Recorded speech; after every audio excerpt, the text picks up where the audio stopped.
This is station 14. Jesus is laid in the tomb. Taken from Luke 23, 50, 54, and Mark 16, 1 through 4. Now there was a man named Joseph, who was a member of the council. He was a good and righteous man. He didn't agree with the plan and the actions of the council. He was from the Jewish city of Armenia and eagerly anticipated God's kingdom. This man went to Pilate and asked for Jesus' body. Taking it down, he wrapped it in a linen cloth and laid it in the tomb carved out of rock, in which no one had ever been buried. It was preparation day for the Sabbath, and the Sabbath was quickly approaching. When the Sabbath was over, Mary Magdalene, Mary the mother of James, and Salome bought spices so that they could go and anoint Jesus' dead body. Very early on the first day of the week, just after sunrise, they came to the tomb. They were saying to each other, "Who's going to roll the stone away from the entrance for us?"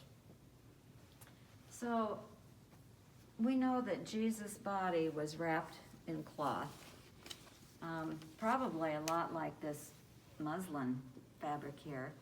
And it says fragrant oils and spices were used. He was loved and cared for even in death. Take a cloth and smell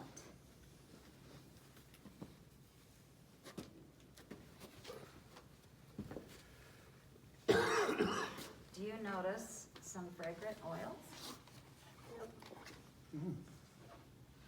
Can you smell that? Yes. Yeah. Well,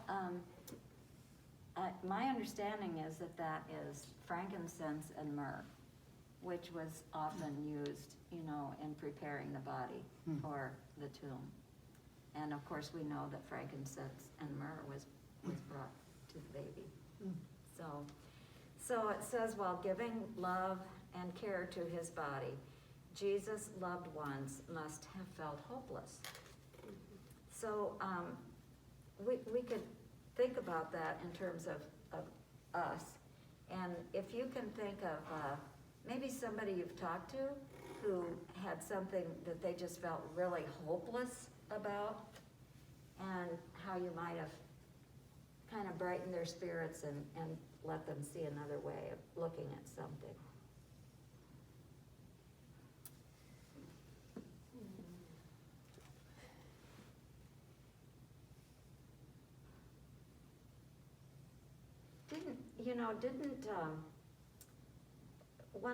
I think it was one of the kids here in Sunday school talked to you about passing geometry or something.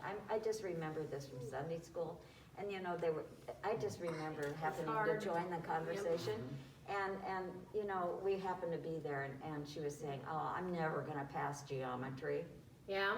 And I said to her, I said, well, you've been getting good grades, so, maybe that'll bring your grade up. And Yeah. All that little bit of work pays off. Yeah, So- yeah, because I knew her too, and her mom had told me that she was worried about it. Yeah, But she was passing her tests, and it was gonna be okay. Yep. Yeah. So, gotta give people hope.